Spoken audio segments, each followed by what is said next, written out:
Iced Tea by Lasha Bugadze.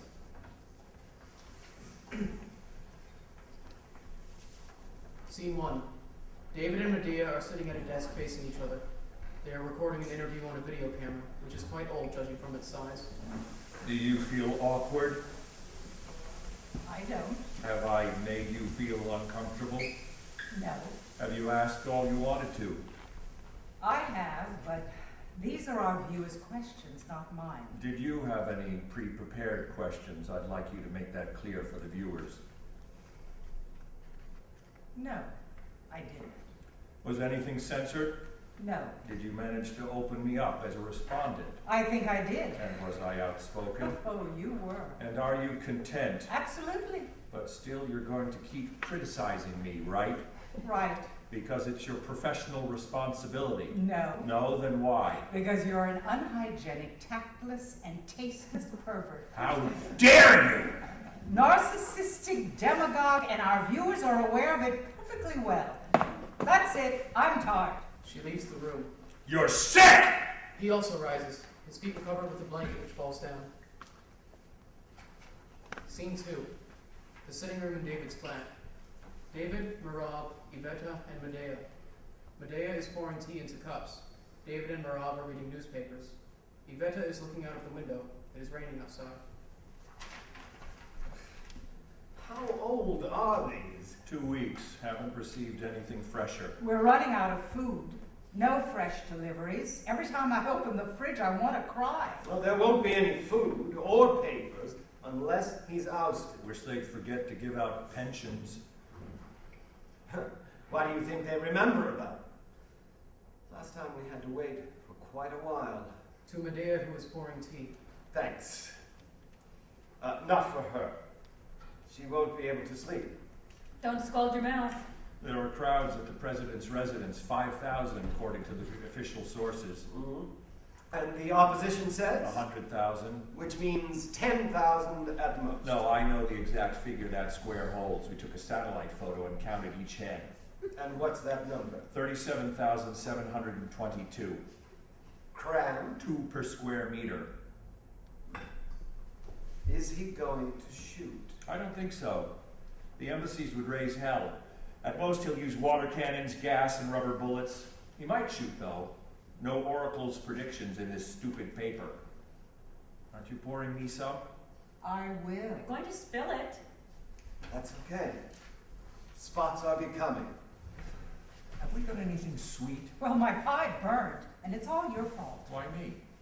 You should have let me go earlier, but you just couldn't stop talking. And left the questions unanswered?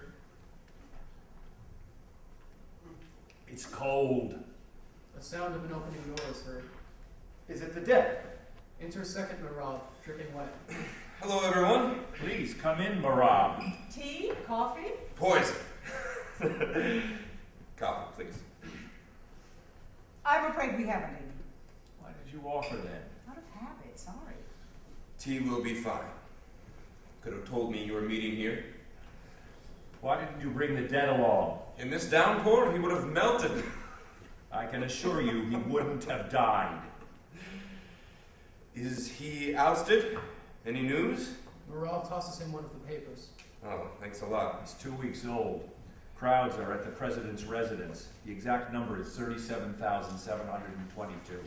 Are we a whole fortnight behind times? Now these 2 weeks are going to stretch forever. Such a drag. Do you mind shutting up? Sorry. Sit upright, you'll get folds in your neck. Oh, right you are. She didn't mean you. No? Sorry. Can you at least read aloud? The protesters protesters are are spending spending the the fortnight fortnight at the president's Let one read. Good idea. The hunger strikers have one single demand. They want the president to step down. Very original. The president hasn't yet decided to declare the state of emergency. The defense minister urges the politicians to refrain from provoking the military. He claims that the army is not taking any sides. He folds the paper. The rats are on the run. It's revolution. Scene 3. Medea's bedroom. Night. Medea is sitting at a small desk at the window. She's holding a portable recorder in her hand, talking into it. Debates, 35 minutes. Emotional state, stable neurosis. Yelled at me in the end. Remembered his wife, saying he kind of missed her. Hate him at times like these. Evening, 7:30. Marab with his wife, everyone had tea. Read old papers, topics, imminent revolution, approximate number of demonstrators, and worries in connection with delayed food delivery. Yvette's psychopathic comments about spilled tea, stains, and so on. 8:10 p.m. Marab came, mild insults on the part of the original.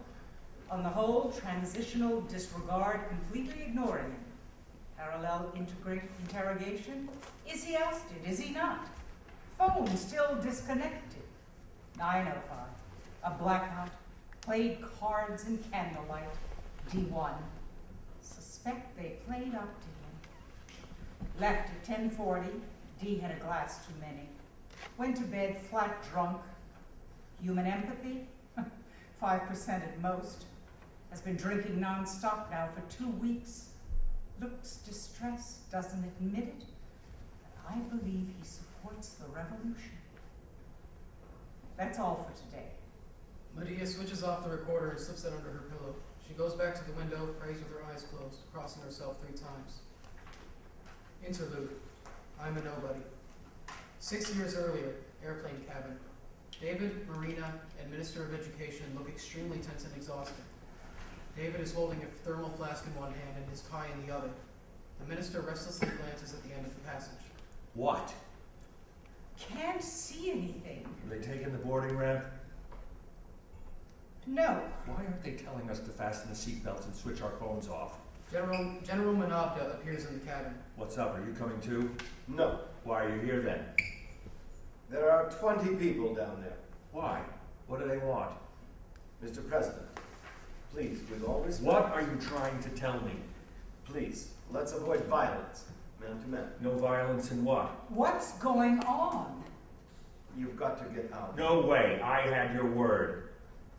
I'm so sorry. I don't want to hear. We agreed, didn't we? You can fly out tomorrow. It's decided. Who are you trying to fool? I've signed my resignation. I appeared on TV. What else can I do?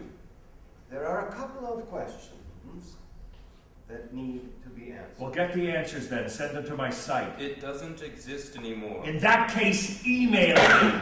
I check my box every day. We're wasting time, I'm afraid. Please, allow us to fly away. Marina can fly today, but you'll have to wait till tomorrow. Should we take separate flights? Why? Nonsense. That's the decision. The flight route has raised certain suspicion. Amazing. Is this a game? Do you think we're going to change the route all of a sudden? I'm sorry to disappoint you, but I'm not out of my mind yet. Officer's word of honor. You'll fly out tomorrow. Which officer? I refuse to acknowledge self-appointed officers. Please don't. Have some tea. You're shaking badly. I won't allow my wife to fly without me. You tell them I'm jealous. Where's the guarantee you won't come up with more problems tomorrow? You could have brought ambassadors along just for the sake of etiquette. In the past, wives were taken hostages. Has the tradition changed? Have you taken your medicine? No! I want to die right here so that history books say the president couldn't get over the separation from his wife. His blood pressure is rising. I am not taking any money. I haven't transferred anything abroad. I don't intend to go to Russia, neither to Iran for that matter, nor to Kazakhstan. I'm finished. I've got no ambitions left, no wish to revenge. I don't give a damn about Georgia or the whole region with its oil, resorts, and healthy climate. You can tell your people I hate Georgians.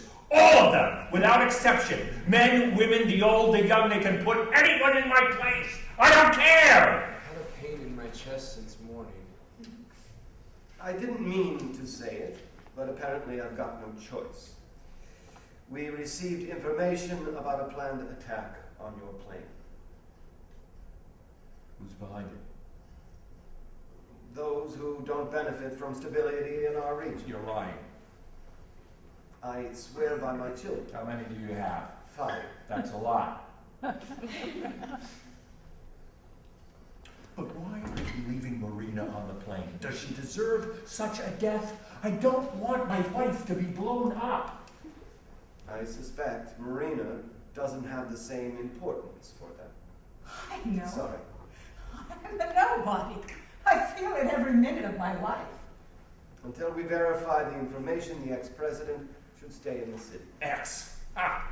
Have you got any specific instructions concerning me? No, I don't. Is that good or bad? It's good.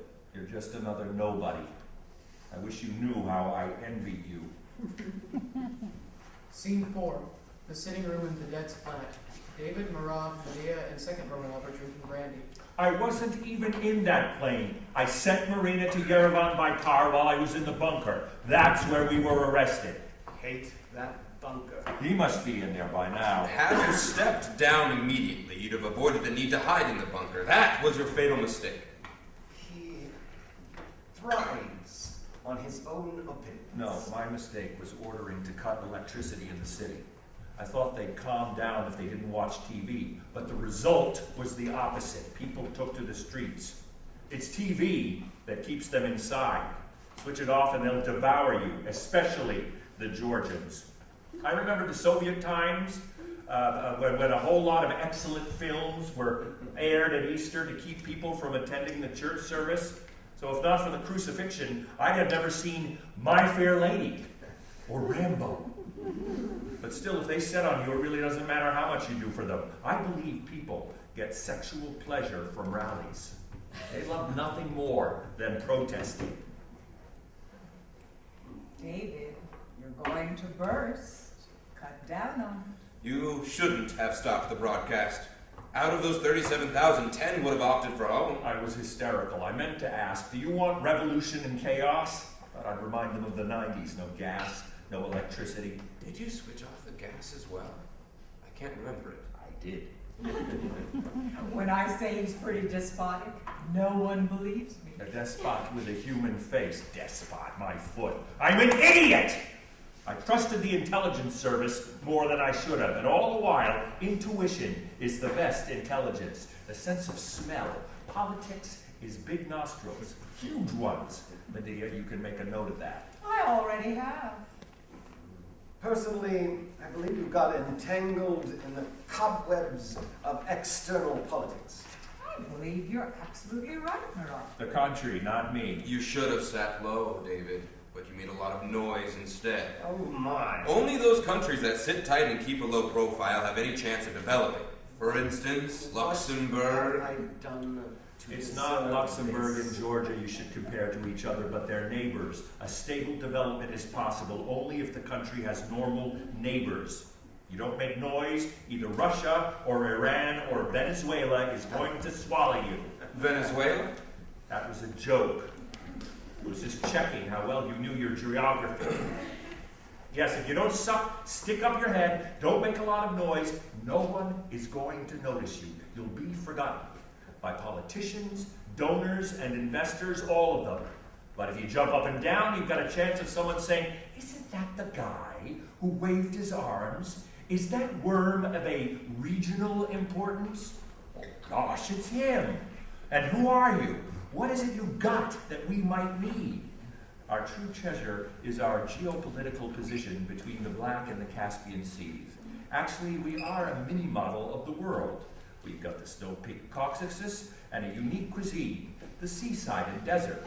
We're Asians and Europeans at the same time. But sadly, not Americans. I wouldn't be so sure of that. In a way, we are Americans, too. You give me some time, I'll prove it.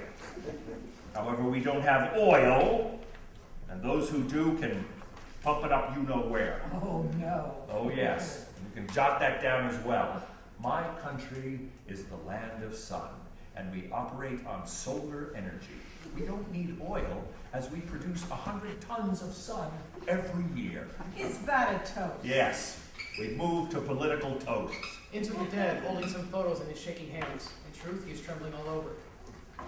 Have you found them, Solomon?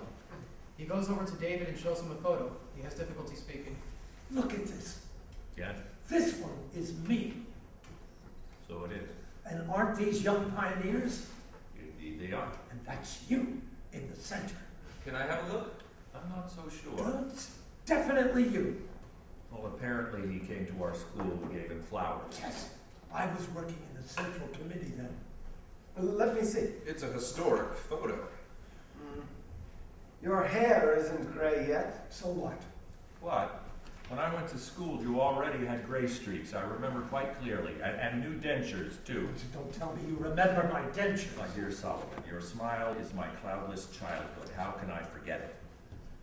I doubt it's me. I might have been in the Komsomol by then. Definitely not a pioneer anymore. But it's surely you. It might be a montage. A what? I can't.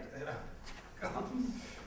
Doesn't brush his teeth. Solomon, Freaks. I was born after your death. How's that? I'm joking. Spreading the photos on the table. 2 buildings, the old and the new one. Now, I used to run from one to the other, not a second to relax. And no bodyguards, and no one like him. I didn't accept separate offices and cars. Solomon, are you hungry? Have you got anything in the fridge? Nothing. They haven't delivered anything for the last 3 weeks. Don't scare him to death. Your wife was crying again. I heard her in the toilet. What are you doing to the poor woman? What's going on? I gave her a jab. She said nothing. Go check her. Excuse me. And be firm. No sentiment. Exit. I envy you. You too, Solomon. She's a curse, not a wife. Oh, don't say that. I often find it so hard. A woman is still a woman, whatever you might say. What are they talking about? An object to satisfy their sexual needs. Scene 5. Iveta in Merab's bedroom. Iveta is lying on the bed, fully dressed, her eyes closed. Second Merab is sitting beside her, stroking her hand. Do you miss him? Do you miss his voice? Can I imitate him? You can't. But I used to, didn't I? Was it hoarser? Much more. Like this?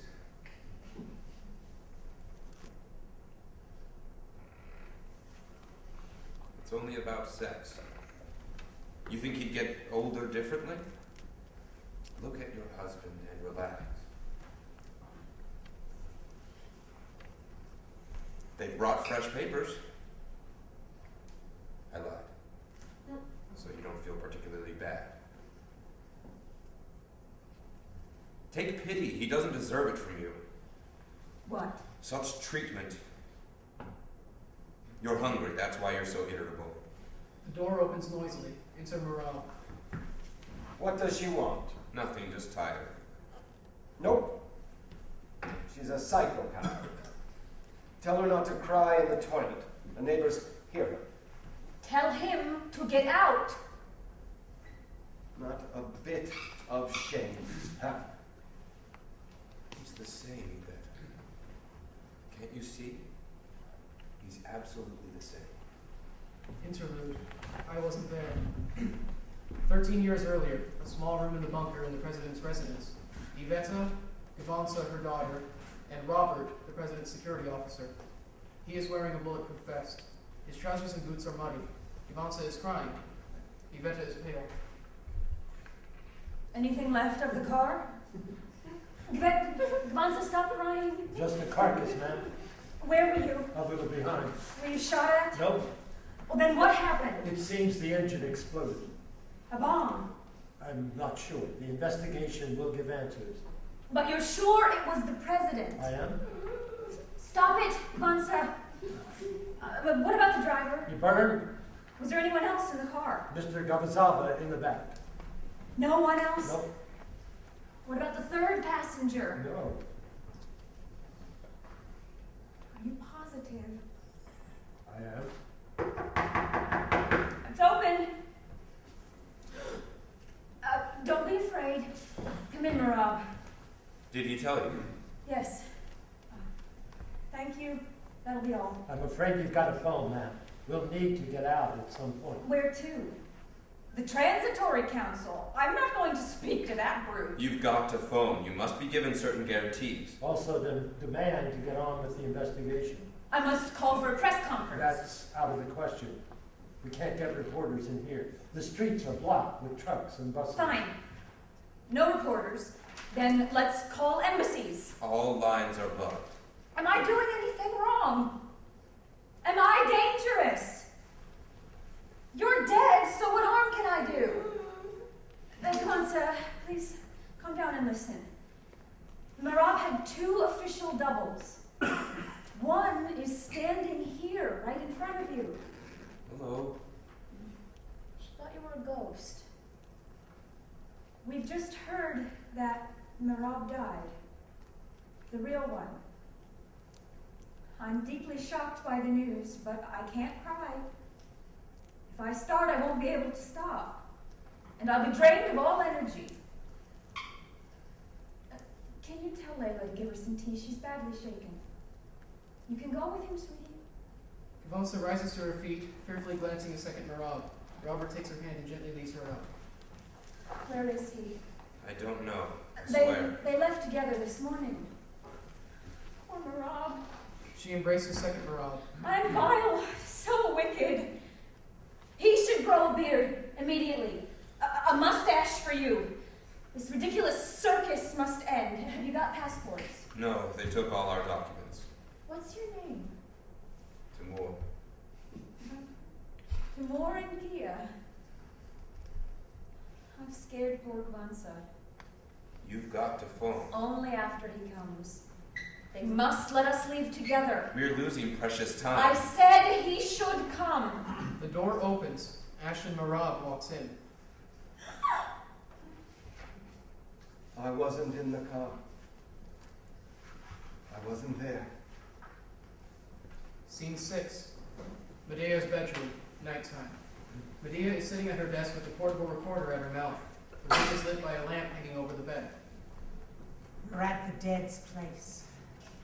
They won't remember the details of Dee's attempted escape. Dee won't confirm any of it. Drank vodka. The dead demonstrated the photo evidence showing young Dee with him. Dee neither confirmed nor denied the fact. He ranted about who occasionally exercised their constitutional right to protest publicly. Also remembered Easter services in the Soviet times. Enumerated several classical films, but I can't recall the context. Zero contact with me. Didn't look in my direction once. His selfishness drives me mad. Iveta didn't show up under the pretext of being tired. M asked the second to have a look and then went up himself. The dead gave an hour's talk about Georgia's geopolitical significance. Dee didn't support the idea, actually tried to verbally abuse our country. He enumerated all its disadvantage with unhidden irony. The tone didn't match the wording. Swore at Russia and the US. The dead didn't echo him.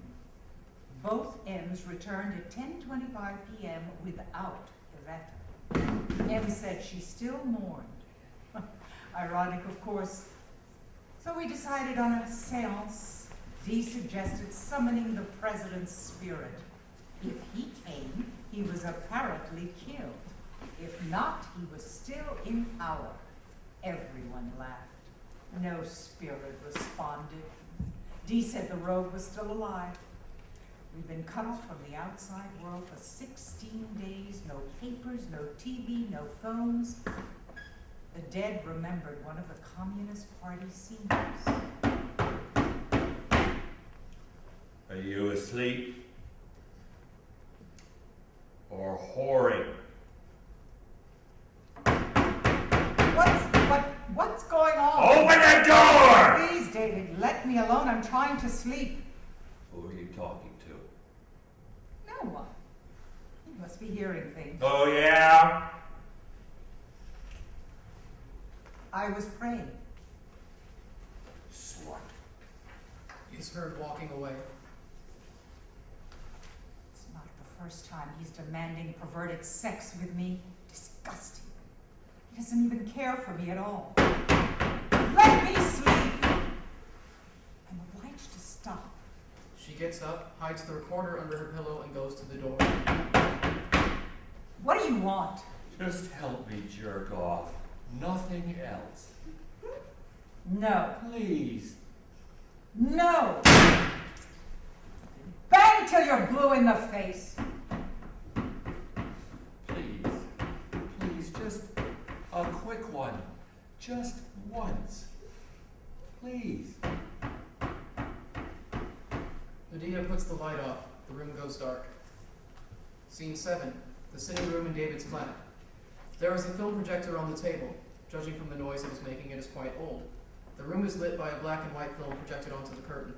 Merab, Iveta, and Medea are sitting at the table watching the film. David is standing. The footage. Solomon, a little younger, is giving a speech from the dais. He is rather agitated, often putting a glass to his mouth but not drinking. Several men are shielding Solomon from the audience, aiming their automatic guns at a group of people who stormed into the hall. Solomon stops his speech, putting down the papers and the glass. His bodyguards literally drag him out of the hall. His place on the dais is taken by Merab, also much younger than Nell. He drinks from the glass left by Solomon. He is wearing a bulletproof vest, his hair is disheveled, his forehead sweaty. He raises his hands high, still holding the glass, and shouts. He is beaming. The last scene is repeated several times. Bravo! Medea, lights, please. Wish it had sound, too. I never tire of watching. Was it really tea in the glass? Yes, iced. Just like urine. More like blood. And very sweet. He used to drink tea while making speeches in the parliament. I remember I'd sit watching TV, wishing it was poison. You didn't let the poor man finish his tea. He should be grateful his tea wasn't poison. Should have shot him. Sorry. But then I should have shot you as well. But could you? You were hiding in the bunker, while I had 100,000 outside. 37,722. Anyway, if you're planning to overthrow the Georgian president, the number's quite sufficient. It was pretty obvious who was bloodthirsty. Do you mean me, Medea? Oh. I'm sorry, Merab. Medea, please. I'm sorry. Well, you're talking about a bomb. His car exploded because it was useless junk. It was sheer luck he wasn't in it. David, please. Sorry, but still, I don't suppose you can complain. I moved you to a wonderful rest home with pension, full board. I even allowed you to keep your Merab. You'd have cut my throat if not for the hubbub made by the foreign ambassadors. You were showing off, keeping them happy. Oh, come on. You weren't an angel, strictly speaking. You'd have gladly got rid of him if you hadn't wished to look nice in their eyes. I'm a true Democrat. Look how generous I am. Incidentally, I also provided him with a flat pension and full board. The old chap wasn't even exempt from paying his bills. I treated him like a son. Yeah, seems he raised you properly. You drained his last cup of tea. I used to hate those glasses he always sipped his tea from. The remnants of Stalin's time. I remember those glasses. And silver holders. Very Soviet. A glass in one hand and a red pencil in the other. He should have put those glasses on the state coat of arms. Oh no, my version for Georgia is a cross knife and fork with a pair of slippers under them. Oh, don't listen to me. Or the president's blown up Mercedes. Have I done anything to you, David? Sorry. Tea? Coffee? We haven't got any coffee. Tea for me. We had last time. I hid it. Why? Because you're a pig. Medea, you will be punished for fooling me. This is no way to treat your seniors. I didn't even vote for you, David. The one I voted for was overthrown in 3 years. You never even gave him a chance to spread his wings. And I haven't been to a polling station since then. Thanks a lot, Medea. Some tea? Oh, yes, and then you went underground. It takes years to start appreciating someone like you. You better have some tea, will you? If you wait for Medea, she's only going to cater for your husband. Life is unfair, Merab. Medea is your supporter, but washes trunks and socks for your humble friend here. Had life been fair, you'd be in jail, David. What is wrong with you? She's right. Overthrowing the president was a crime. Wasn't I kicked out too? But it wasn't my doing. I'll have tea. In a second. And brandy! No! I'll kill you! She pisses me off today. Is the second Marab going to honor us? He's giving a massage to the dead. Hope he's not going to strangle him by accident. Medea brings in a bottle of brandy and glasses. She won't have it. I will. You'll start crying again afterward. She won't. It's okay once in a blue moon. One has to drink if the husband's an impotent. Thanks, Iveta. Says little, but kills instantly. Neither are you burning down the bedroom. What's that got to do with it? If a man can't get on a hard-on looking at you, it's not a sign of impotence. She got me with that bastard of hers. Look, enough. Enough is enough. This is to us. I was drinking brandy, when your people found me in the bunker. Really? I don't remember that. I do. There are people around here who remember everything. You might want to put some brandy in your teas. I hate that bunker. Poor Iveta got lost down there twice. She ran up and down those endless passages. I was hiding under the river. I spent 6 hours in the underground station hiding from the protesters. The technical support crew didn't leave us alone even for a minute. Medea brings in teacups on a tray and puts it on the table. David pours some brandy into his cup. Let's see how he feels being locked up without fresh air. Hope he won't escape, unless he brings his bribed police officers from his native parts. No use. Personally, I brought 25 buses with my supporters from remote provinces, but they all disappeared the moment they sensed danger. We had calculated $10 per head. Did you? I paid 25, but they also vanished, bastards. The capital was against you, David. You too, by the way. His wife might have been killed. Why? Apparently, she said in one of her interviews that a good housewife can get by with $50 a month. Everybody hated her. Imbecile. She won't be killed. At worst, the security officers are going to rape her. You mean our case, David? No, I wasn't talking about. There were rumors that Iveta was raped by one of my assistants. Actually, it wasn't a criminal offense, as he was her lover. And I can't really call it cheating either. The papers were full of nonsense. There was democracy in your time, Marab. Anyone could say anything they wished for. It wasn't democracy at all. It was just chaos. At least people like True. Could you pour me some tea, Medea? I can't listen to this bullshit! Who liked it, for God's sake? The freaks like Medea? Look, don't be offended, but you were pretty unbearable towards the end. Even as the president, you remained the same revolutionary. You seem to have forgotten how you used to howl at the cabinet meetings. You should be grateful we tolerated you for so long. You were on TV, day and night. You remember the length of your briefings? 5, 7, 8 hours! Yes. Non-stop! But unlike you, I didn't broadcast my degree award ceremony live. Neither the daughter's wedding. Oh, who cares what one specific TV cable station broadcast? It wasn't the national one. Besides, I know for sure some people were generally interested in what was happening at my daughter's wedding. It had an amazingly high rating. Viewers demanded a rerun. Wanted her to get married again? No. They wanted to see the recording again. We used to air it around Christmas time. Gentlemen, I don't want to offend you, but the dead looks really modest compared to you two. Yeah, well, I'm afraid there was no TV in his time. There was, but only 2 channels. The local and the Soviet national. No, when he was the top party man, there was none.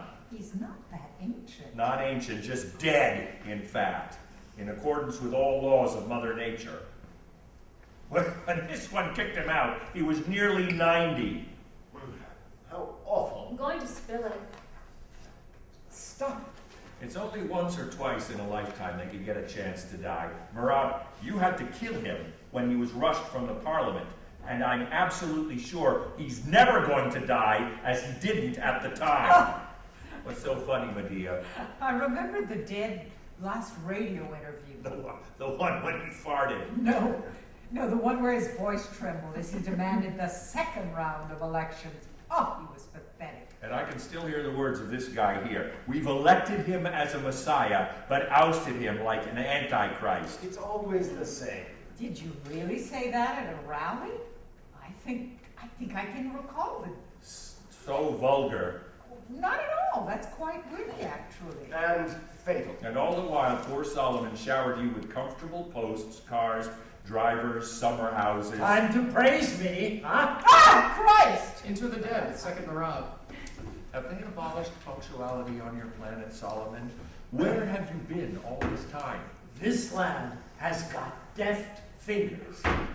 How come that rogue has such a decent double? You should have killed him. Let him rest in peace, as well as us. Look at him, Solomon. He's me. Do you have to be so unjust? No, he's different. You make me blush.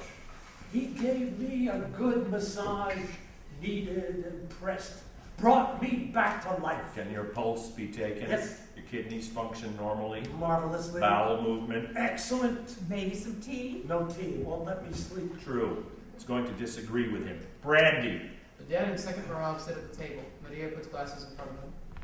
Pointing at the film projector. What's that? We were watching your retreat, Solomon. Not again. Do you intend to learn it by heart? He can't help it. He just loves it. You better watch your own footage. Excuse me. Did anyone bother to film me? No one cared. I don't even have the footage of Marina saying goodbye to me, and I know perfectly well the place was packed with reporters. Have you got any films, David? No, only documentary But stuff. only featuring me, right? No, that's not true. If you'll just excuse me for a second. He's getting his list. Why were you crying 2 days ago? She misses me. Returning with a notebook. My first Independence Day parade. Interrogation of Russian soldiers conducted by me. The Dead's, Solomon's flight from the Parliament. We watched this one. The Chronicle of Non-Stop Rally, the debate between Marab's double and myself. Did I argue with you? No, it was number 2. Why didn't you condescend to come in person? It was suspected you were up to provocation in the TV studio. There were talks about throwing a cage. Sheer paranoia. It brought your end. All you saw was scheming and plotting and treason and enemies everywhere and in everyone. I was apparently right, as it transpired later, no? I remember that debate. Of course. Of course you do. I had one single official double, but he died of cirrhosis. We were too lazy to find another. Even one was hard to find. It's difficult to find someone with a nose like mine. What else have I got here? Didn't these films fall under confiscation? Yeah, they did, but I threatened to set myself on fire, so I was allowed to keep them. Probably they feared the ambassador's reaction at seeing me torched. That's all I managed to take. But the things I was blamed for, some claimed I burned the entire security archive. You accused me of the same, David. And you too, young man. You said I smuggled gold.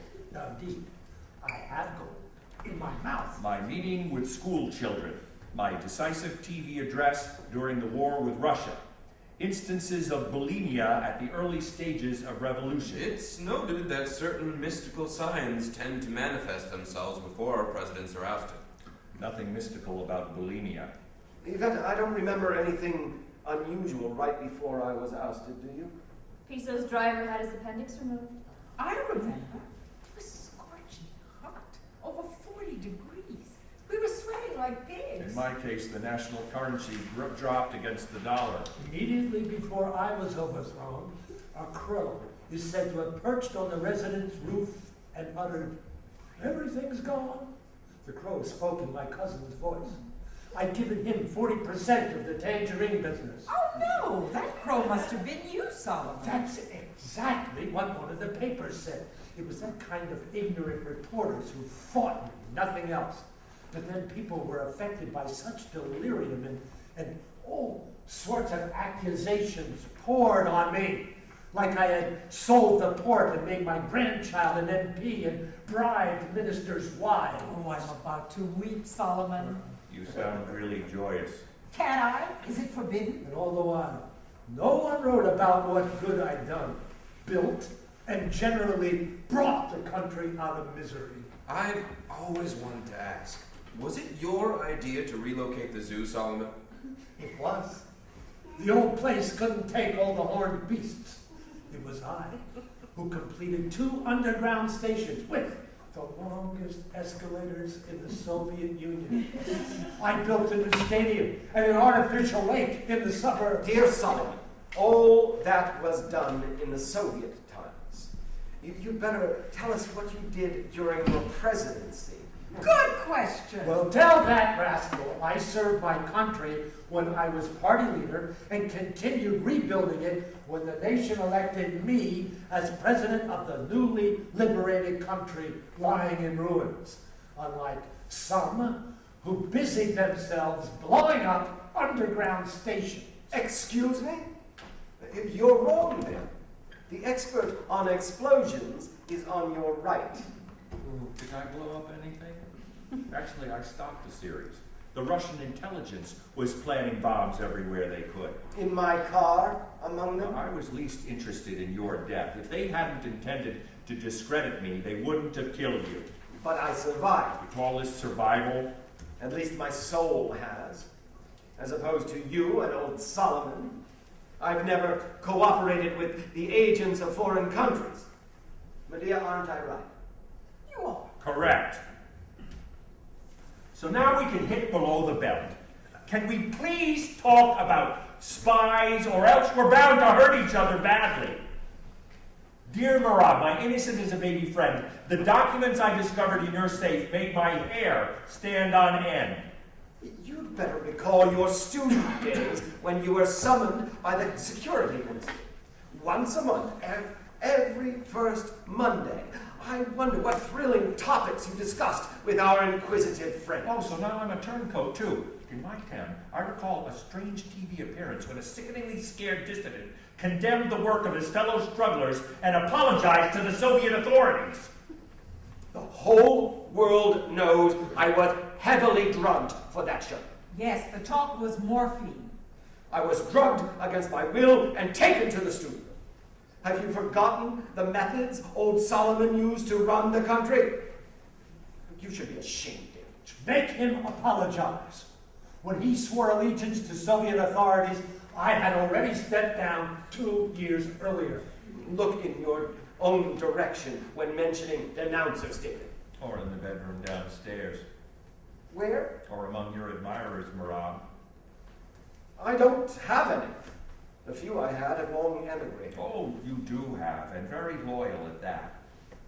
Did you mean poor Yvette? No, poor Medea. Me? You! What surprised you so much? Do you take us for idiots? Are you drunk, David? Bullshit! She was assigned to me years ago and has since diligently been sending information about me. Every single night she's zealously telling my enemies what I'm up to, how many times a day I piss, and whether I'm going to run for presidency in the near future. Oh, my. She's recording things, whispering at night, but says she's praying. Some prayer. Take your hand away. But she isn't altogether indifferent to you, gentlemen. She just can't keep her mouth shut. You might regret this, as pretty soon you'll have to wash your underwear yourself. Oh, no way. It's still going to be you, but first I'll unveil your secret mission. Why do you deny that you've been assigned to me? Do you think I'm going to love you less? It doesn't matter. Who do you send these stupid recordings to anyway, you miserable cow? Who cares? Who's interested in us?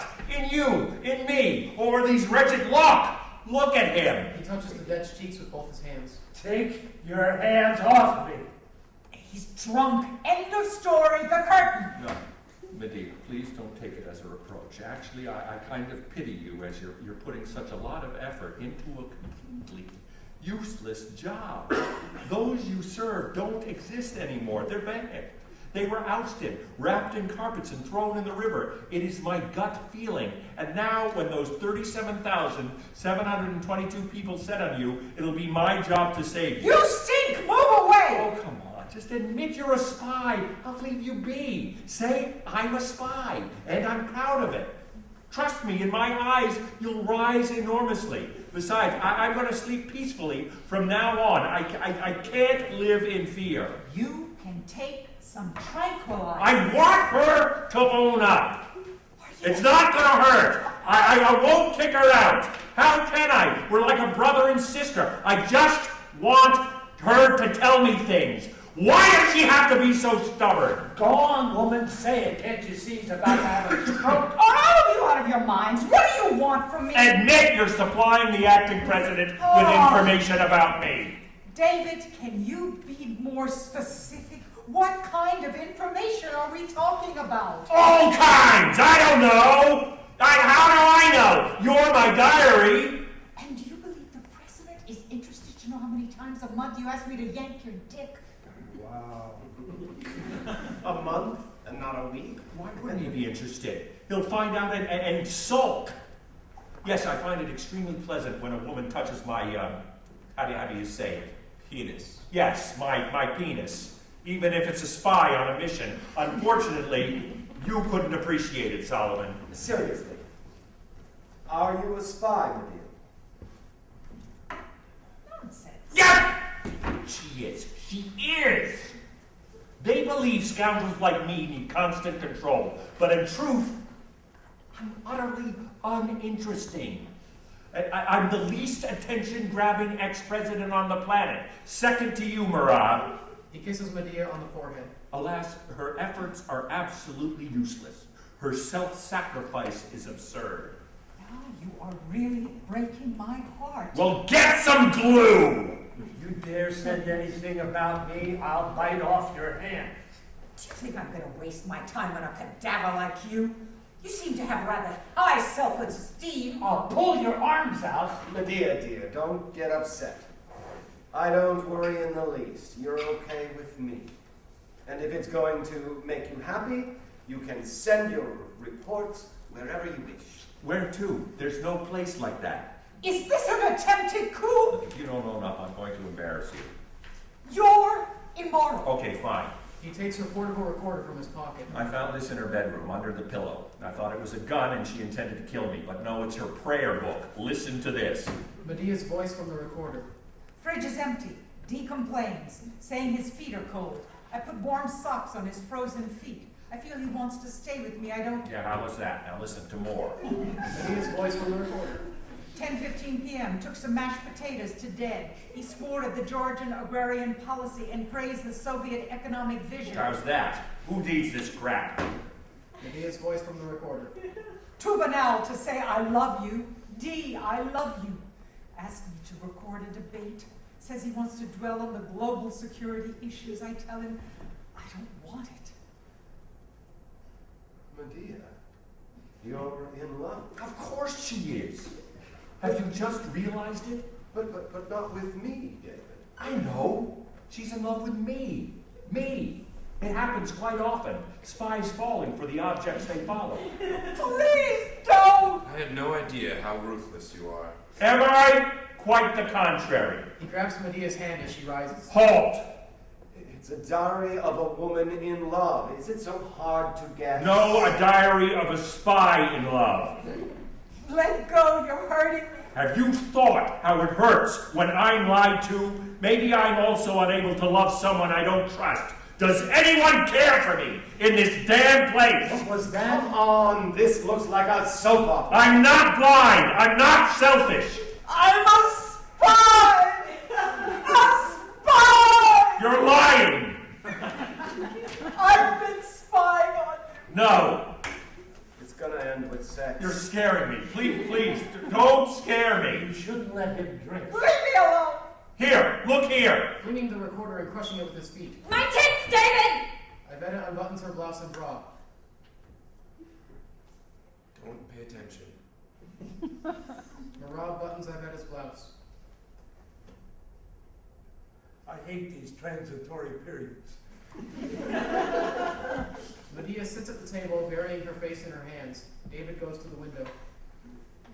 It's high time they kicked him out and remembered about us.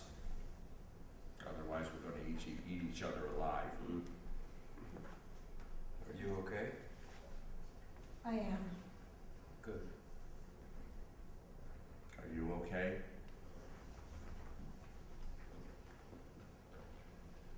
I've had too much to drink. I hugely respect you all, believe me. Listen to this. Medea and I hold debates twice a week. Debates? Where? In my study. I film them. Is it true? Yeah, I try to stay in shape. Medea's a pushy journalist, while I'm a serene president. Sometimes simulation is vitally important. Who's going to call you back, dude? The miserable soul is raving mad. Now, who elected him in the first place? Isn't it going to be much harder? No, it's not. I still follow the presidential daily routine. Trust me. Innumerable problems are solved in here. Global and regional. And you can laugh as much as you like. It's easy to mock someone like me. He goes into his study. He's hurt. I was constantly followed by cameras. They filmed my bracelet, wanted everyone to hate me. Them poor, me rich. Suppose it's shown on one of the cable channels. Won't that be fun? David returns with a video camera. Have you ever seen a president behind the camera? Now's your chance. Don't film me. You know, it's proved unlucky for me. If you weren't so lazy, we could make a film and sell it. Yeah, a porn. Why porn? Something historical. A tearjerker. Medea could write the script. I can shoot it. Take it away. These people are your history. They are your presidents. The ones you curse day and night. The ones you praise. Aren't they cute? What a sight they are. How could you have kicked them out? You've got to film yourself, too. Hello, everybody. You can address your people. It's a unique chance to be presidents and honest at the same time. Go on, Marab.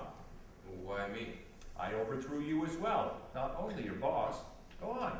Say something. Like what? Anything. Help me. Oh, come on. Don't fret. We'll watch it in 20 years. Have a good laugh.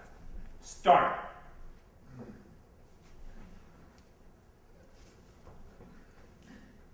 I'm an official double of the Georgian president. My code name is number 3. My official biography is that of the president. I don't have a CV, and to tell the truth, I don't need one. What about your private life? None. My private life Is that of the president? That's right. A real tearjerker. Go on, Marab. I was found in Batumi. I spent 2.5 years mastering the art of an official double. As opposed to the double number 2, I've had only 2 plastic surgeries, chin and thighs. My imitation of the original is ideal. Numerous important documents were signed by me. After the coup, I don't feel humiliated in the least. Might be my defect. I'm not sure yet. Thank you. Let's move to old Solomon. Solomon, lead. I don't want it. Forget about your complexes. Go on. But what does he want from me? What's got into him today? Why don't you leave me alone? Say something. I'm going to insist. What on earth can I say? Don't look at me. Talk to your people. There were no cameras in his time. He's confused. Now what? You can address the nation that ousted you. My people? God. Yes. I was your president and was really hurt when you overthrew me. You broke my heart. That's right. You completely discarded my feelings, made me plead for a second tour, but I didn't deserve it. None of it. It was me who put lights along the way to the lake. If you look at my biography more carefully, you'll see that I resigned 3 times, not less. First time it was when I left the post of the General Secretary as a result of my party colleagues' rebellion. The second was when I left the post of the Agricultural Ministry of the Soviet Union. And the third was when I was president of independent Georgia. You knew all too well I wouldn't cling to my chair, but you still overthrew me. However, there were some loyal people, mainly intellectuals, who begged me on their knees not to step down. Had I been more stubborn, I'd have stayed for the fourth term. It can easily be said that I gave the power to my enemies on a silver platter.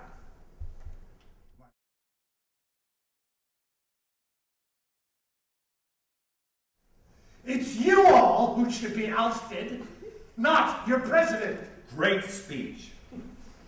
If there is a God, he won't forgive you for overthrowing me. Now we're all ears, Marab.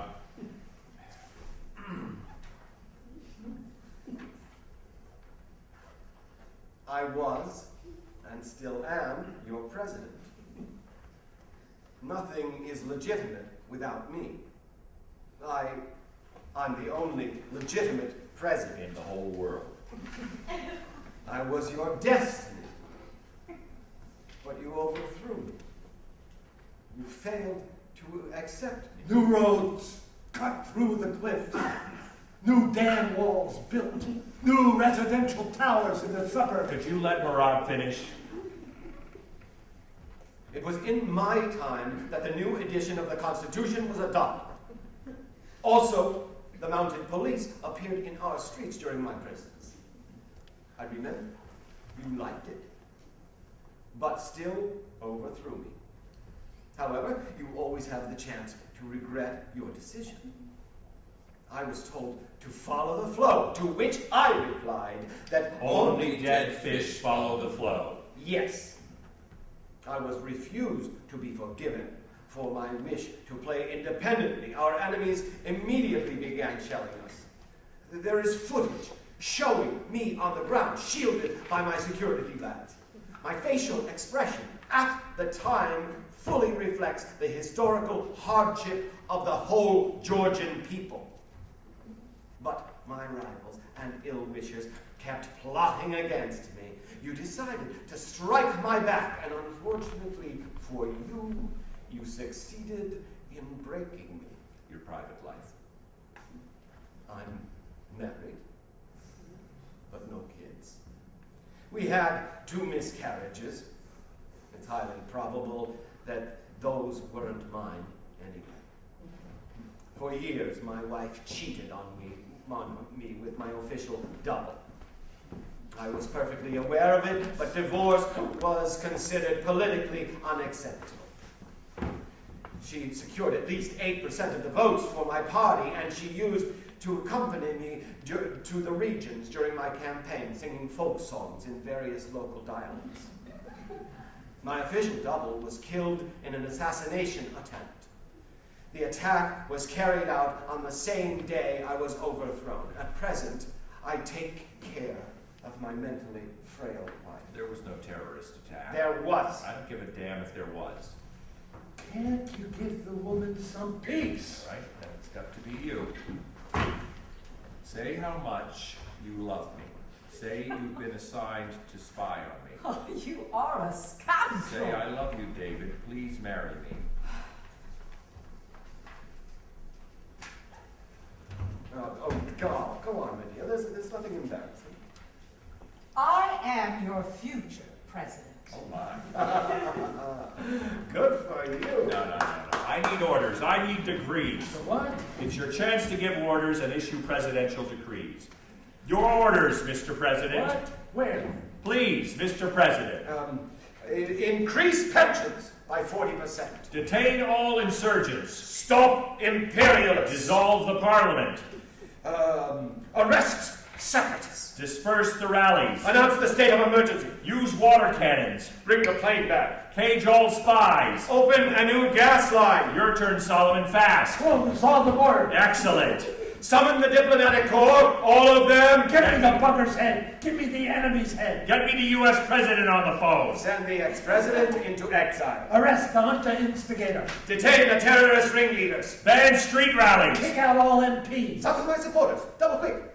Now, shoot me. Second Marab films David. I don't consider myself ousted as the next... David is interrupted by the sound of approaching cars. The noise comes through the windows. Everyone gets to their feet except the dead and Iveta. She clings to Second Marab's sleeve. Don't move, I'll have a look. She goes over to the window, peeps through a narrow opening in the curtains. What's going on? Have they brought our food? Who is it? Male voices are heard. Medea, say something. They've got masks and automatic guns. Come to shoot us? Shh. How many of them? 3. Only 3? The cars. That's a lot. Are they heading here? Let me have a look. Don't! They'll shoot. Wait! Getting someone out of the car. Who is it? The president. He takes the camera from Second Marab and turns it on with trembling hands. Okay, take that. It was my curse, you bastard, that did it. Now you can tell him how much you love me. Medea slaps his face. Quiet. No time for your nonsense. Any foodstuffs? Have you forgotten you're under house arrest? Please just let me film him, my worst enemy. I love this moment. This dragging out of the car. Quite a sight, the miserable guy, isn't he? Is he beaten?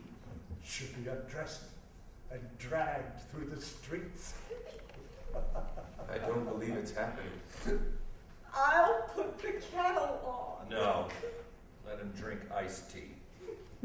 Serves him right.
This is domestic drama.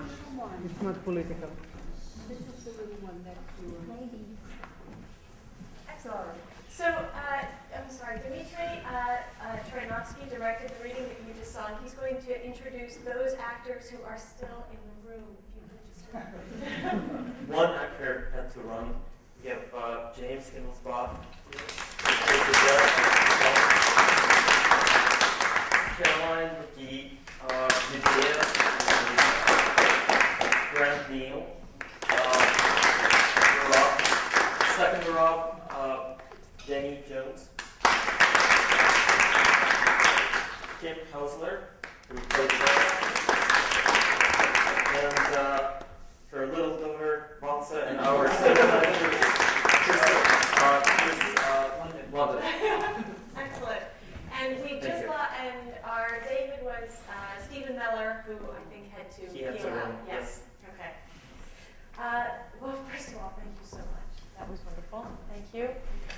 And this, I think, is probably the first time, Lasha, that you have seen it in English. Is that right? Yes. Okay. And I was wondering if you could tell us, have you seen it in Georgian? Has it been produced? in Georgia? Yes, I'm so sorry. Our translator is Irina Gashichiladze. I practiced before. Gashichiladze. Lasha Bugadze, our playwright, and Dmitry Trinovsky, our director. So I will speak Georgian because my English is not so good. First of all, I would like to thank wonderful actors, Dima and Penn. Thank you very much. It was fantastic. Thank you. So, no, yes, but I will be more free and relaxed, yes. Okay. So, I will speak Georgian, yeah? Go. I forgot.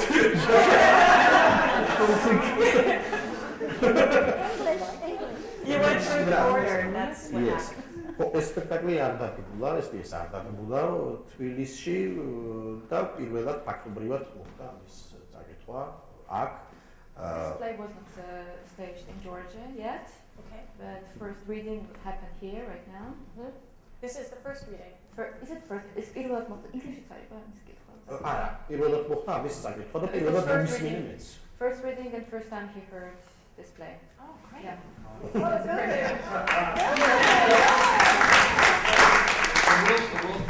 A world premiere. Yeah. Sure, we take it in stride. Could you tell me a little bit about what you think in seeing it for the first time? That's because that's not religious. ნუ მომეჩვენე რომ ცოტა უნდა შევკრიჭო. He thinks that it's a bit long. მაგრამ თავისთავად საინტერესო ჩემთვის ძალიან საინტერესო იყო პირველი ყოვლისა მართლაც რეჟისორის და მსახიობების თამაში იყო ჩემთვის ძალიან სტაბილისტური. It was very important for him to see how director was working with actors. და აქ ისეთი დეტალებია რომელიც ძალიან ნაცნობია ჩვენთვის ქართველებისათვის. There are details which is very recognizable for us, for Georgians. და მართალი ესენი არ არიან ისტორიული პერსონაჟები ჩემი გმირები. They are not historical heroes, those heroes, yeah. მაგრამ ამ პერსონაჟებს აქვს აღებული ჩვენი პრეზიდენტებიდან, სხვადასხვა თვითმფრინავებიდან. But those heroes has these qualities of historical our presidents, some details. Some details. So they're allegories for past presidents, but they are not portraits. Yeah, they're not portraits. Yes. Okay. ნუ ზოგიერთი თვისება არის ბერონდელი მოქმედი პრეზიდენტისაც აღებული, მაგრამ ნუ თავისთავად ეს არ არის მნიშვნელოვანი. There are some qualities of our president which we have now, right now, but it's not so important. კომპიუტერო სოციალურ კავშირის ასე ვთქვათ დაგრევის შემდეგ, მას შემდეგ რაც საქართველოს დამოუკიდებლობა მოიპოვა, ჩვენთან რამდენიმე პრეზიდენტი შეიცვალა. Because since the Soviet Union collapsed, lots of some persons were changing each other. და ჩვენთვის ასე გამოვიდა რაღაცა ტიპიურია რევოლუციები. So it's kind of typical for us revolutions in Georgia. We had the rose revolution, mentality revolution, but no sexual revolution. Yeah. That counts. No, I'm joking. So, can you actually describe a little bit the political situation in Georgia now? It's very difficult. შევეცდები, ნუ ახლა პოლიტიკური სიტუაცია ასეთია, რომ ალბათ ძალიან ძიმე იყო რუსეთთან ომი, 8 წლის წინანდელი, 5-დღიანი ომი. Situation is that it was very difficult for us, this 5-day war with Russia in 2008. და მე ვფიქრობ, რომ ბუნებრივია ეს ასე უნდა ყოფილიყო, ეს სოციალური დეპრესია იგრძნობა. There is a social depression in Georgia, which you can feel after all this happening. რომ ცადია, ომი არის ტრამვა და მით უმეტეს იმ რეალობაში, რა რეალობაშიც რა ასე ვთქვათ ისტორიაც გაიარა საქართველოს მამბოლი ბოლო 20 წლის განმავლობაში. Yeah, it's a big trauma for country, war. So, and we have big trauma during these 20 years after crashing Soviet Union and what's happening. მაგრამ რაღაცნაირად ჩვენი როგორც ჩანს თვისება, ხასიათის თვისება არის, რომ მიუხედავად ამ ტრაგიკული ამბებისა, ყოველთვის ვცდილობთ რომ რაღაცა კომიკური დავინახოთ თითქოს. Maybe this survives the country when it tries to see comical parts of the tragedy. ეს არის სურვილი ალბათ თვითი გადარჩენის. This kind of wish to survive. რომ ხშირად ძალიან დრამატული ამბავი ძალიან სასაცილოც არის ხოლმე. Sometimes very dramatic stories, very fun sometimes. Yeah. And Dimitri, I know that you and Lasha spoke at one point when you were working on the play. What were the things that you felt you needed to know in order to do the piece? I know a little bit about the last 20 years of Georgian history and political development. So what I asked Lasha in our email correspondence was exactly something you already answered earlier. Are the characters supposed to remind us of the actual political figures in Georgia, or are they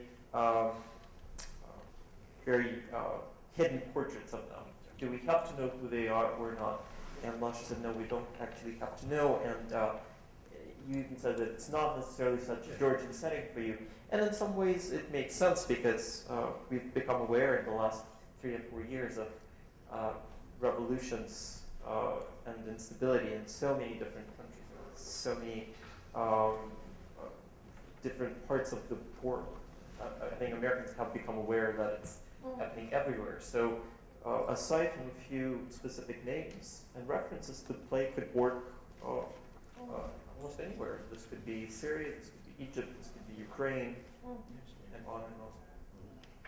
And an excellent punishment, I think, for any inadequate president would be to be locked in a Big Brother house with other inadequate presidents. So, unfortunately, we do not have infinite time, and so I want to go straight to questions, if that's all right.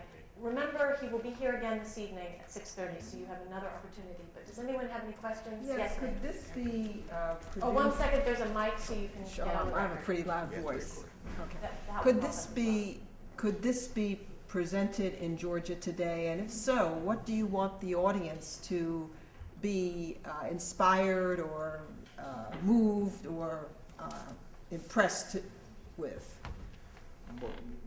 ცხადია, მეც ძალიან მინდა რომ დაიდგას საქართველოშიც, ალბათ დაიდგმება კიდეც. He wants very much to be staged in Georgia, this play. So, of course, he wants this play to be staged in Georgia. მეგონი რომ დაიდგმება კიდეც. He is sure it's going to be staged. და უპირველეს ყოვლისა მინდა რომ ეს პიესა არ არის პრეზიდენტებისთვის, ეს პიესა არის ხალხისთვის, რომელმაც მინდა რომ რაღაცნაირად თავისი შეცდომები დაინახოს. This is not the play for president, this is a play for public to see the mistakes they did, the people. და რაღაცნაირად პრეზიდენტი ეს ხომ არის რაღაცნაირად რეფლექსია, ხო, საზოგადოების, ანუ შენი სახეა გარკვეული თვალსაზრისით. The president is the face of the people, representing people. და ამ 20 წლის განმავლობაში ჩვენ მუდმივად ვირჩევდით ცვლილებებს და სინამდვილეში ვირჩევდით ერთსა და იმავე მოდელებს. So all these 20 years we were choosing different presidents, but they were the same models, all of them. ამიტომ ეს არის ალბათ საზოგადოების პრობლემა და არა კონკრეტული პრეზიდენტების ან კონკრეტული ადამიანების ხელისუფლებაში ხდება. So this is the problem of the society, not the presidents. This is the problem of society. პრეზიდენტი ხელისუფალი ნაწილია საზოგადოების. Yeah, because president is the part of society. ანუ ეს პიესა არის ჩვენ შეცდომებზე. This is play about our mistakes. ალბათ. Maybe. Did you say that it would be sorry, right behind. referring to her question? Darling, someone else is at the mic. Go, sorry, maybe the front row, and then we'll come back to you. I just wanted to know, for you to answer the question, would it be permissible to show this in He said yes. He said yes. It would be yes. Okay. ანუ ჩვენ ცენზურა აქვს. We don't have censure. I don't know. There's censorship. ჩვენ გვაქვს პრობლემები, მაგრამ არა ცენზურა. We have problems, but not censorship. Okay. I was in Georgia in October. I was in Tbilisi. I was in Yerevan, and I want to compliment you. It was my first time in the Caucasus. I read a lot. I have been following theater for a long time. I saw Václav Havel's plays here at the Public before the Soviet Union fell. And while I don't know a lot about your country, I am a political writer, And I think your play is very good, needs a lot of work, but I think it's a kind of play that could be done here in the United States. I think it's universal. I think because I do know something about what happened to your country with the fall from 88 on, I understood it very clearly, and I understood all of those characters, and they are more than just Georgians. They're all over the world. And I also compliment you on interspersing, how do we say it, people of power with their problems with sex. That's something that we all know about. And I thought it was very, very clever the way you put it together. So I don't have a question. This is just a compliment, and I would love to see it done here in the United States and have the actors and the director work on it some more. Thank you very much.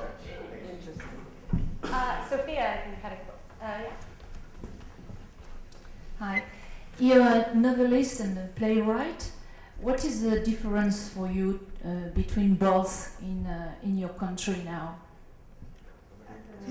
As a novelist and a playwright, what is the difference for you in writing about your country now in those two? What does it mean to do theater for you today? What is the difference for you between doing theater and to write novels in your country? განსხვავება რომ პიესებს თუ კი ის დაიდგა, ვერ უფრო სწრაფად ნახულობს, ვერ უფრო მეტი ადამიანი. Because the play, if it's staged on the stage, people have access more widely than books. I mean, it's faster. და რომანები სამწუხაროდ ისე დიდი რაოდენობით არ იყიდება, არ აქვს ძალიან ბევრი მკითხველი, იმიტომ რომ გარკვეული პრობლემები რამაც ჰქონდა საქართველოს, ეს აისახა ალბათ თვითონ ამ წიგნის ბიზნესს. So, because novels are not so books are not really much sold in Georgia because maybe the social problems are reflected on selling books also, the book business. მაგრამ ახლა უკეთესად არის. But it's better now. მაგრამ თავისთავად ფსიქოლოგიურად ალბათ ჩემთვის მე უფრო მშვიდად გრძნობ თავს, როდესაც წერ პიესას. But he psychologically feels calmer when he's writing down play. So, in Georgia, a play would be more accessible than a novel?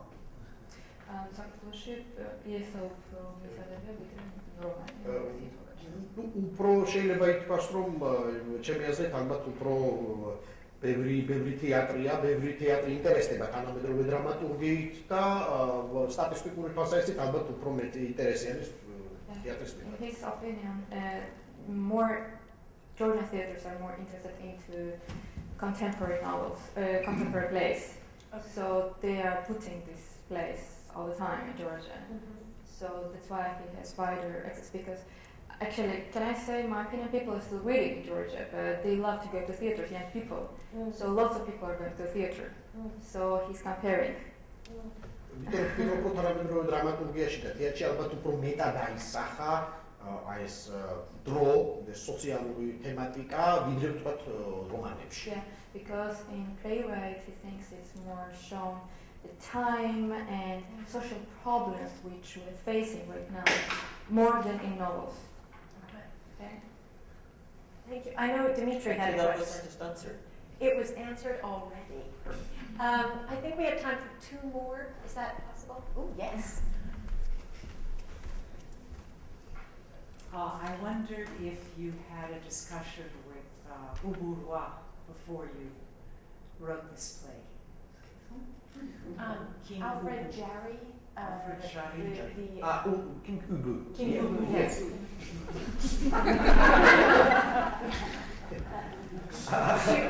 She wonders if that is somewhere inside. Ну, რაღაც ეგზისტენციალური დიალოგი თქონდა. What? Existentialistic dialogue? Yes. An existential dialogue with him. Yes. So many of us have. Yes. You can't have anything but an existential dialogue, I think. Do we have another question? Oh, yes, we do. And then yours will be our final one. Your play is in Georgian. Now, are the written books mostly in Russian or in Georgian? And is that a factor in that it's much more accessible for the young people to watch plays. I think it's true. The question is about language. So Georgian and Russian, is there a difference in accessibility for young people between Georgian and Russian? And are the plays in Georgian? Are the novels, I assume, also in Georgian, of course, yeah. And so is there actually, that is an interesting question though, because it is a country with two languages. ალბათ ახალგაზრდა თაობა უფრო უკითხულობს ქართულად და უფრო ინგლისურად, იმიტომ რომ უფრო რუსული, უფრო აქტუალური იყო საბჭოთა პერიოდში. The Russian language was like, yeah, it's kind of gone after collapse of Soviet. Young people are reading in Georgian or English in Georgia. Mostly. და უფრო თქვა ჩემი მშობლების თაობა ცადე უფრო უკეთ საუბრობს რუსულად. The generation of the parents, our parents are reading more Russian. რო საუბრობენ, თორე ახლა საქართველოში ცადეა ქართულად იბეჭდება წიგნების და ქართულად არის სპექტაკლები. Everything is in Georgia. Plays, books are in Georgian. Yeah, but it's a question of market. What is the population of Georgia? If you publish something in Russian, you have a wider market. Means more people will read, you know. Around the market in the country. Are they translating? Yeah, they're translating. დიახ, თარგმნიან, მაგრამ ცხადია ეს არ არის ძალიან ისეთი ამ შემთხვევაში ძალიან დიდი არჩევანი ამ ხრივ არ გვაქვს თარგმანების თვალსაზრისით, იმიტომ რომ ქართულად ლაპარაკობს მხოლოდ 4 მილიონი და ძალიან ცოტა არის ადამიანი, რომელიც კარგად თარგმნის ქართულიდან თქვა ინგლისურად. Yeah. So there are 4 million of population in Georgia, so they are reading more Georgian, and they are translating, of course, books into Georgian, but there are not so many good translators. So, yeah, into Georgian. მაგრამ ცხადია, არსებობენ თქვათ თარგმნელები და მათ შორის ითარგმნება ინგლისურადაც, თქვათ ჩემი კოლეგების პიესებიც, რომანებიც, ასევე რუსულადაც და they're translating Georgian plays into Russian also, into English, and are they very different? It's kind of exchange. There is an exchange. Yeah. მაგრამ რუსეთთან პრობლემა ამ პოლიტიკის გამო. We have problems with Russian because of politics. პოლიტიკოსებს აქვს პრობლემა. They have problems. Politicians have problems, not people. მაგალითად წიგნები კი არა რუსეთში 2006 წლის მერე ქართული მინერალური წყალიც კი აღარ იყიდება. იმიტომ რომ აკრძალული აქვს რუსეთის მთავრობას. Yeah. So in Russia, not only books, but after 2006, they even don't sell Georgian mineral water in Russia. და ქართული ღვინოები, რომელიც ძალიან პოპულარულია რუსეთში. In Georgian wines also, which was very popular in Russia. ეს იმიტომ რომ პოლიტიკური კონტექსტია უაზრო So, და აბსურდული. because there's an absurd kind of political situation context. Thank you. Well, I think we can be very glad that jokes do translate. And so, thank you, Lasha, so much, and come back this evening for our